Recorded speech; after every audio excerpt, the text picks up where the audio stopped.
জাতীয় শহীদ সেনা দিবসে বনানী সামরিক কবরস্থানে রাষ্ট্রপতি মোহাম্মদ শাহাবুদ্দিন ও প্রধানমন্ত্রী তারেক রহমানের শ্রদ্ধা। চট্টগ্রামের হালিশহরে গ্যাস বিস্ফোরণে দগ্ধদের মধ্যে চিকিৎসাধীন অবস্থায় আরও একজনের মৃত্যু, নিহতের সংখ্যা বেড়ে দাঁড়ালো 5 জনে।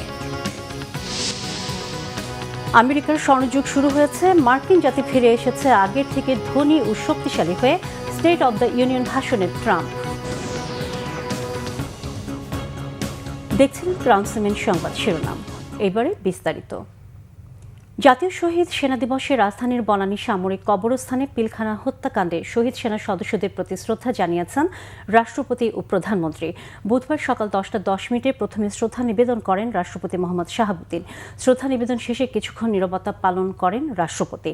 এরপর শ্রদ্ধা নিবেদন করেন প্রধানমন্ত্রী তারেক রহমান। রাষ্ট্রপতি ও প্রধানমন্ত্রীর শ্রদ্ধা নিবেদন শেষে শহীদদের স্মরণে 1 মিনিট নীরবতা পালন করা হয়। এরপর পিলখানা হত্যাকাণ্ডে 57 জন শহীদ সেনা কর্মকর্তাদের আত্মার মাগফিরাত কামনায় পবিত্র কোরআন তেলাওয়াত, দোয়া ও মোনাজাত করা হয়। এ সময় 3 বাহিনীর প্রধানদের সাথে শহীদ পরিবারের সদস্যরাও উপস্থিত ছিলেন। পিলখানায় 57 জন সেনা কর্মকর্তা সহ 74 জনকে হত্যার ঘটনায় গঠিত স্বাধীন তদন্ত কমিশনের প্রতিবেদন জনসমক্ষে প্রকাশের দাবি জানিয়েছেন শহীদ পরিবারের সদস্যরা। তাদের আশঙ্কা, অদৃশ্য কোনো শক্তির চাপে তদন্ত প্রতিবেদন প্রকাশ করেনি অন্তর্বর্তী সরকার। সেই সাথে দায়ীদের দ্রুত আইনের আওতায় এনে বিচারেরও দাবি তাদের। 25 ফেব্রুয়ারি জাতীয় শহীদ সেনা দিবসকে সি গ্রেড থেকে এ গ্রেডে এনে শোক দিবস ঘোষণারও দাবি তাদের। বিস্তারিত জানাচ্ছেন জিয়া খান। 2009 সালের 25 ও 26 ফেব্রুয়ারি ঢাকার পিলখানায় তৎকালীন বিডিআর সদর দপ্তরে 57 সেনা কর্মকর্তা সহ 74 জনকে হত্যা করা হয়। ঘটনার 17 বছর পরে এসেও সুষ্ঠু বিচারের দাবিতে অপেক্ষায় শহীদদের স্বজনরা। এবং সবাই আমরা একমত হয়েছি এই সমস্ত কমিশনের কর্মকাণ্ডের ব্যাপারে। অন্তর্বর্তী সরকার দায়িত্ব নেওয়ার পর 2024 সালের ডিসেম্বরে পিলখানায় হত্যাযজ্ঞের ঘটনায় গঠন করে স্বাধীন তদন্ত কমিশন। সে কমিশন 11 মাস তদন্ত করে প্রতিবেদন জমা দেয়।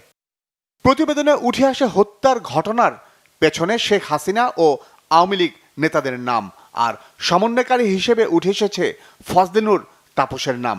প্রতিবেদনে আরও উঠে আসে হত্যাকাণ্ডের উদ্দেশ্য ছিল সেনাবাহিনীকে দুর্বল করা। প্রতিবেদন অনুযায়ী ভারত এই ঘটনা থেকে সুবিধা পেয়েছে। এছাড়া ঘটনাটি সামরিকভাবে মোকাবেলা না করে কেন রাজনৈতিকভাবে মোকাবেলা করা হয়েছিল সেই প্রশ্নটিও উঠে এসেছে। কেন সামরিক শক্তি থাকার পরও তা ব্যবহার করা হয়নি? এছাড়া প্রশাসনের কি ভূমিকা ছিল? পুলিশ, র্যাব ও ডিজিএফআই সহ অন্যান্য গোয়েন্দা সংস্থাগুলোর ভূমিকা কি ছিল? তাও উঠে আসে প্রতিবেদনে।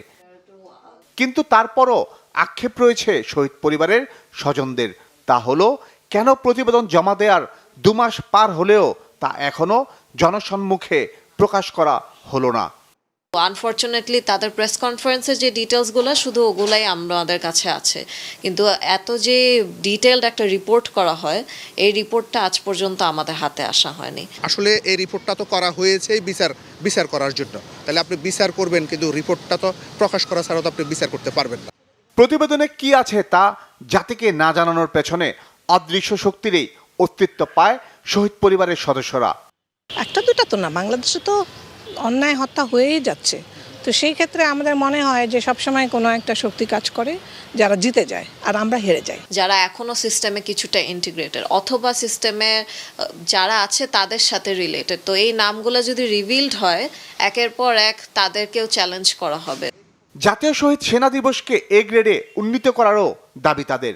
জাতীয় শহীদ সেনা দিবস ঘোষণা করা হয়েছে, তো এই দিবসটাকে যেন শোক দিবসের ক্যাটাগরিতে নিয়ে যাওয়া হয়। শহীদ সেনাদের গ্যাজেট প্রকাশেরও দাবি জানান তারা। আমরা তো চলে যাব, আমাদের বাচ্চারা তখন কি হিসাবে, শহীদের যে সন্তান তারা কি দিয়ে প্রচার নিজেদের পরিচয় দিবে? তাদের তো একটা কষ্টের জায়গা, সাথে সাথে যদি শহীদের মর্যাদাটা পায় তাহলে তাদের একটা স্বীকৃতি, অ্যাবসলিউটলি যে স্বীকৃতিটা, এটা একান্তই কাম্য। দেশের অস্তিত্ব ও সার্বভৌমত্ব রক্ষার স্বার্থেই পিলখানায় হত্যার ঘটনার উদ্দেশ্য এবং মাস্টারমাইন্ডদের জাতির সামনে নিয়ে আসা দরকার, অভিমত শহীদদের স্বজনদের। জিয়া খান, বাংলা ভিশন, ঢাকা। চট্টগ্রামের হালিশহরে রান্নাঘরে জমে থাকা গ্যাস বিস্ফোরণে দগ্ধদের মধ্যে চিকিৎসাধীন অবস্থায় আরও একজনের মৃত্যু হয়েছে। এ নিয়ে মৃতের সংখ্যা বেড়ে দাঁড়ালো ৫ জনে। মঙ্গলবার রাতে জাতীয় বার্ন অ্যান্ড প্লাস্টিক সার্জারি ইনস্টিটিউটে গৃহকর্তা সামির আহমেদ সুমনের স্ত্রী পাখি আক্তার মারা যান। এর আগে মৃত্যু হয় শরীরের ৮০% পুড়ে যাওয়া সামির হোসেন সুমনের। ১৭ বছর বয়সী শাওন ও তার মা নুরজাহান আক্তার এবং সাখাওয়াত হোসেন। চিকিৎসকরা জানান, বর্তমানে চিকিৎসাধীন বাকি 4 জনের অবস্থা অত্যন্ত আশঙ্কাজনক। তাদের নিবিড় পর্যবেক্ষণে রাখা হয়েছে। স্থানীয়রা জানান, সোমবার রাত চট্টগ্রামে একটি 6তলা ভবনের 3য় তলায় রান্নাঘরে দীর্ঘ সময় ধরে গ্যাস জমেছিল। ভোরে আগুনের সংস্পর্শে আসতেই তা প্রচণ্ড শক্তিশালী বিস্ফোরণের রূপ নেয়। হৃদয় বিদারক এই ঘটনায় পুরো এলাকায় শোকের ছায়া নেমে এসেছে।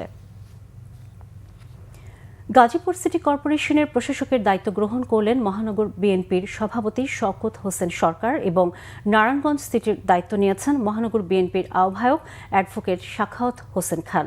সকালে গাজীপুর নগর ভবন মিলনায়তনে এক আড়ম্বরপূর্ণ অনুষ্ঠানের মাধ্যমে গাজীপুর সিটি কর্পোরেশনের নতুন প্রশাসক হিসেবে আনুষ্ঠানিক দায়িত্ব নেন মহানগর বিএনপির সভাপতি শওকত হোসেন সরকার। তিনি নগর ভবনে পৌঁছালে ফুল দিয়ে বরণ করে নেন সিটির প্রধান নির্বাহী কর্মকর্তা মোহাম্মদ সোহেল রানা। পরে নতুন প্রশাসক সিটি কর্পোরেশনের কর্মকর্তা কর্মচারীদের সাথে মত বিনিময় করেন। এদিকে নারায়ণগঞ্জ সিটি কর্পোরেশনের প্রশাসকের দায়িত্ব গ্রহণ করে অ্যাডভোকেট সাখাওয়াত হোসেন খান বলেছেন, তার উপর অর্পিত পবিত্র আমানত তিনি সফল করবেন। এর আগে সকাল 9টায় তিনি দলীয় নেতাকর্মীদের সঙ্গে নিয়ে নগর ভবনে যান।